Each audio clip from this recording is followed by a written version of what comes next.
almost every great man that we look up to was creative in some capacity. Even somebody like Arnold. Arnold was creative in building his body. Leonardo da Vinci was creative in imagination and inventiveness. Hamlet was creative in writing. And, you know, lots of these type of people were creative in painting, storytelling, and orchestrating and writing music, playing an instrument, painting on a ceiling, creating sculptures, creating. You can think of almost any man and he has some type of creative outlet. Any man that is looked up to. So, the question is, do you want to be great? The point of my video, and I actually wrote it right here.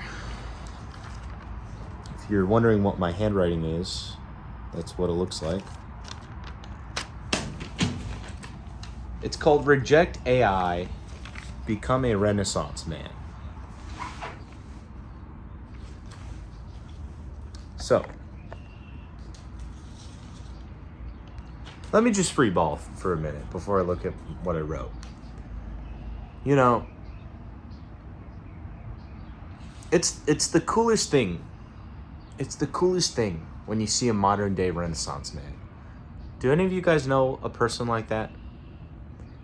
You ever meet that guy that's just like, you're like, how's this guy good at everything? Jerk. You know? He's got everything going on right. You know? He's just, it makes sense what he's doing. He's got skills. And then when you think you knew all the skills, he's good at something else. And then eventually you just think, this guy's good at everything. He must be making up for something in his pants. But that's probably not true. The truth is, that guy who, when you're talking to the women, pulls out a guitar out of nowhere and steals all the girls because, yeah, this guy can play guitar too. That guy actually wasn't just born lucky.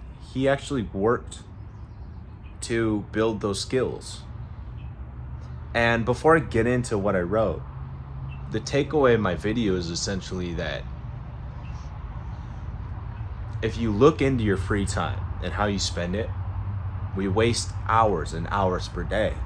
And if you put those hours of free time into learning something new and practicing something new, then you will become a modern day Renaissance man. There's nothing cooler than being a Renaissance man. I mean, it's the definition of the quote, ladies want to be with him and men want to be him. You know? Especially the part that men want to be him. I mean, even me thinking about how annoying it was when you'd come across one of those dudes that just is good at everything. That just shows that that's a desirable quality to have. So, here's what I have to say to you. Reject AI. Reject AI and become the Renaissance man. So honestly, I think that if you reject generative AI tools that atrophy your creative skills, then I think that you can become a Renaissance man. Now, let me go into more detail. If you, you're gonna atrophy your creative skills if you constantly use generative AI and don't use your own brain. Because of this, eventually people that have used their own brain this entire time for true creative measures, I think that they're going to become more valuable in some way or another. Now, this is quite a big, bet, and some people are going to think the exact opposite would happen. But at the very least, AI companies, I think that they're likely to be interested in people that can still output original data. So yeah, at the very least, you'll become valuable to AI companies and you can get paid in the future. I think that as kids, eventually kids will be using AI all throughout school and stuff, and they probably just won't be able to write past 200 words at some point. I think that point might even be soon. But if you think about a generation like that, you're going to be immensely useful. People are going to... I can promise you that someday people are going to look at books and scratch their head and not be able to figure out how any human could ever do that. They're going to just assume that it was outputted by a bot. And then, it's going to be one of those things where you tell your grandkids, no, we used to write books back then. So keep those skills because I think it will become useful someday. All right, so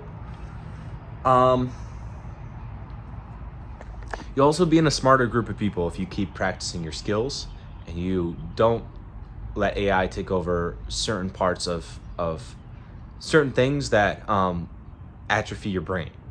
Now, I'm not talking about other things, but I'm not talking about certain things that AI can do, which I'll get into that later. So, okay, now it's later. I wrote it down. Allow AI to do dumb tasks, but don't let AI do creative tasks. So this is kind of what I already said, but one example of a dumb task that I can think of is maybe a couple of AI tools that are non-generative. So one example is like voice isolation. Now, maybe every once in a while for one of these dumb tasks, still try to do it manually just to give yourself a challenge and keep yourself sharp, right? Because to isolate your voice, you can do it manually. It's just a bit kind of difficult. But for stuff that is not actually generating ideas and artwork and output, well, I think AI is a fine tool for that type of thing.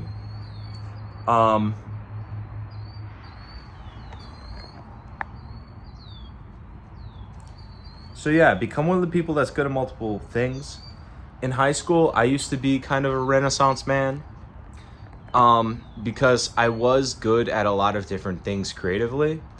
And I say used to because I've kind of fallen behind. And upon thinking about it and reflecting on it, I realized that the reason I was so good at so many things when I was in high school was because I didn't have a phone until I was 16 at any point in my life. So I would, whenever people were on their phones, I clearly remember I was just doing something else. I'd be drawing, I'd be playing piano, I'd be writing poems sometimes, rap lyrics. I used to do roast battles with my friends and stuff. So just practice those creative things when other people are using their phone, and you will slowly turn into a Renaissance man.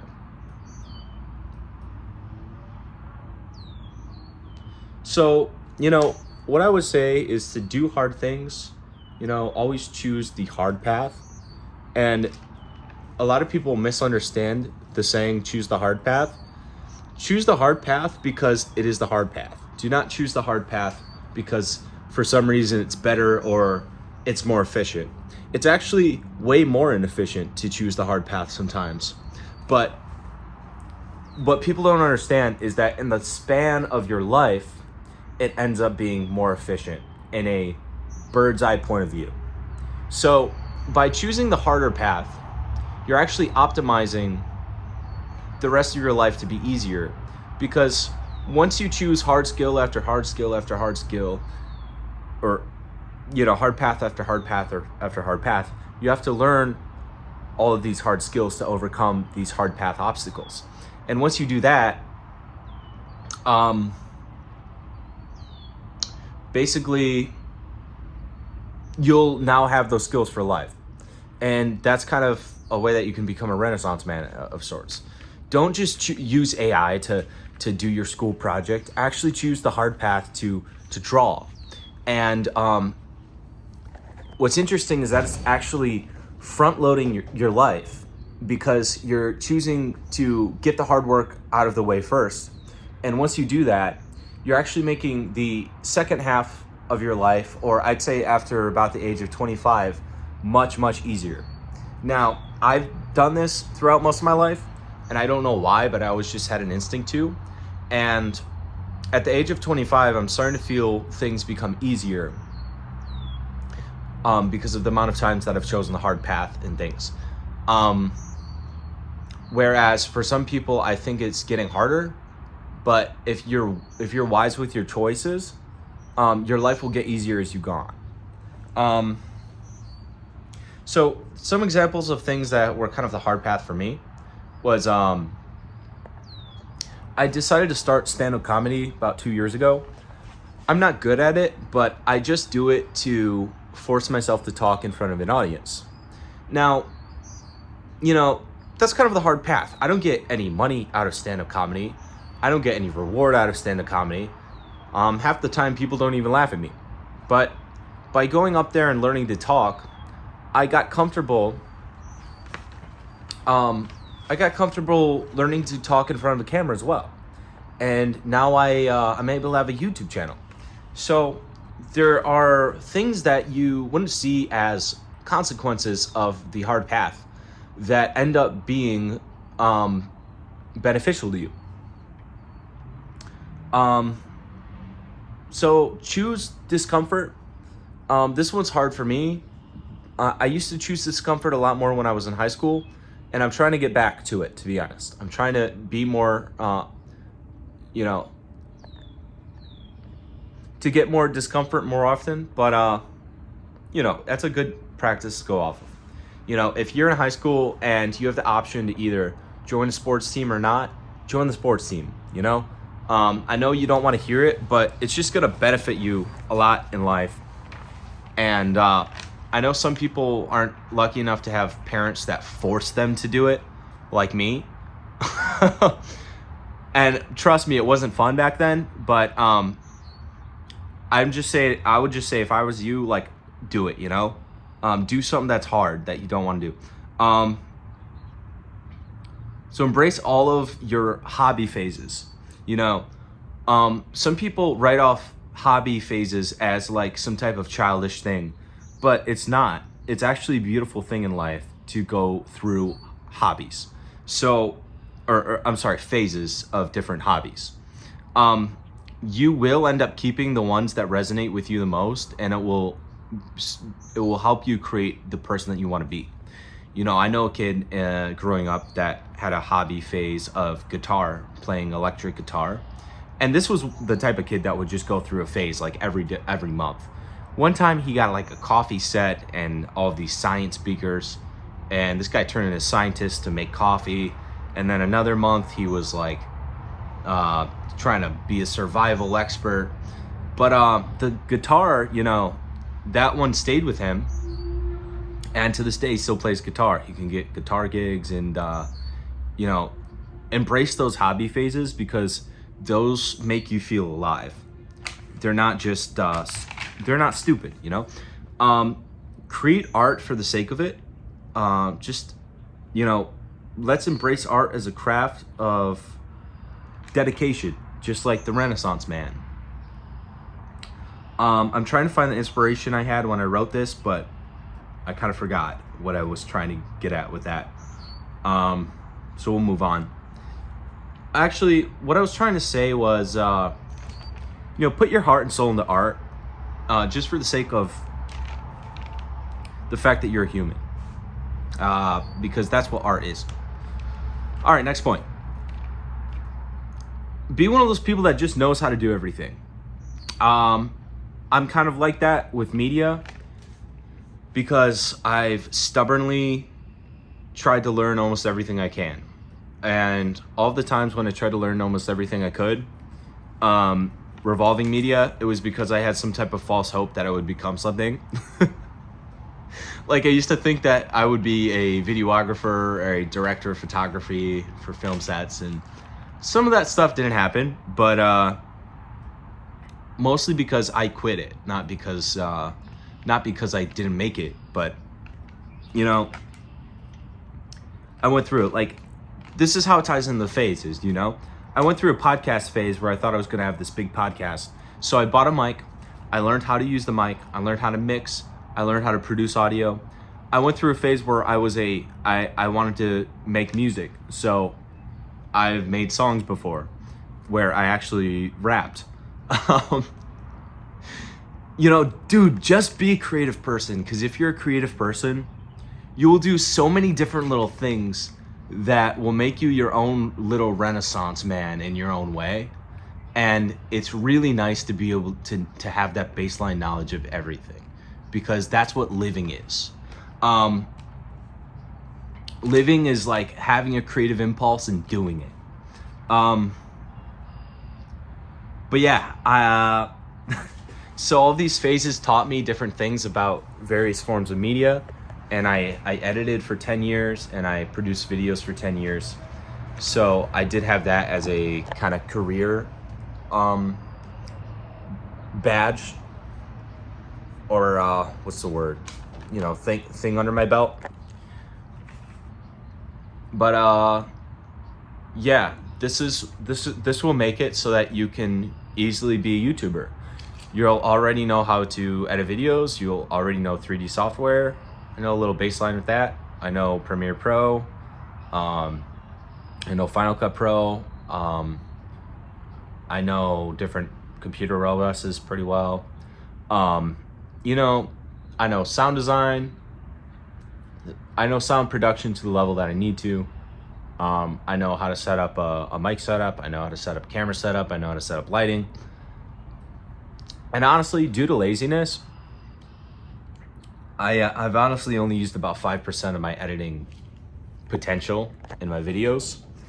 And most of that comes down to me not wanting to support Adobe, because I really don't like what I really don't like how expensive they are, and I don't like Adobe as a company in general. But anyways, you know, once you know all this stuff, your skills are stacked up. That's why YouTubers can get paid a lot. Now, I don't get paid a lot. Let's hope that maybe someday I can. But the reason that YouTubers can get paid a lot is because they stack their skills. If you think about it, you know, a YouTuber is the one person that in their niche that can do a bunch of different things. And, you know, if you think about it, that makes them valuable, because they're the only person that has like 5 different skills stacked on top of each other. You're good at video, you're good at editing, you're good at sound design, you're good at writing, you're good at storytelling, you got to be good at maybe sometime let's see, you know, and then your niche expertise. That's a lot of things to filter you down into a small group of people. Supply and demand, you'll get paid more. Now, work on things that you don't know well. For me, that is music production. I find music production very difficult. I've tried it before. I've been making songs on and off for a long time, but I'm just not good at it, and I've never been able to actually get into it professionally. I find music production extremely difficult for some reason, and I think it's because I'm a mostly visual learner. For example, you know, editing 3D things makes perfect sense. It all exists in a spatial, in a visual space, but when I have to edit with my ears only and my brain, it just doesn't make sense to me anymore. So I'm planning on working on music production and trying to become even better with my Renaissance tool set by becoming good at that too. Be stubborn about learning. You know, there's this guy at the coffee shop I know that every day he would read this book on AI, and he was also a writer at the coffee shop. He was also almost 80. So I really respected the fact that this guy's almost 80, you know, talking about AI with me. And this guy knows like more stuff than I did. So, you know, what's stopping anyone else that's almost 80 from learning about the newest thing? I don't know, but you can do it if you want to, and that guy is proof. In fact, talking to that guy is akin to talking to a 50-year-old to me. The guy really just hasn't aged very much, at least mentally, and I think that just comes down to keeping that creative, knowledge hunger alive. That hunger to learn. So finally, be multidisciplinary out of spite. Out of spite of AI, become your own Renaissance man. Screw AI, I'm a human, and I can make a bigger variety of things and do it well than any one AI model can.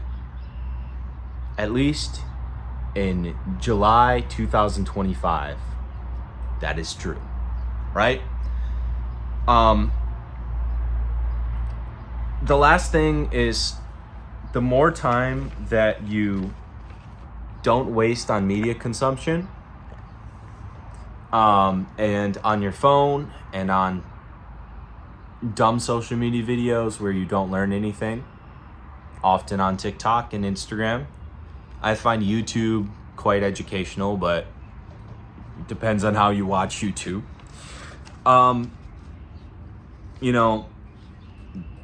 The more you create and the more of a Renaissance man you become.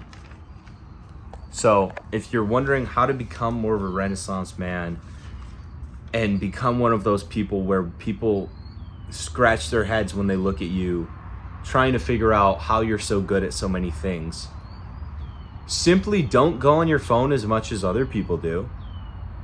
Whatever that average is in the United States, if it's an average of 6 hours per day, go on your phone 3 hours per day. And simply don't go on your phone and spend that extra time that you would have otherwise wasted. And if you don't believe it, look at your screen time, because it's a lot, and spend that time to learn. And you will become that cool freaking guy. So that's all I got today, guys. Thanks for watching, and I hope you have a great day. Peace.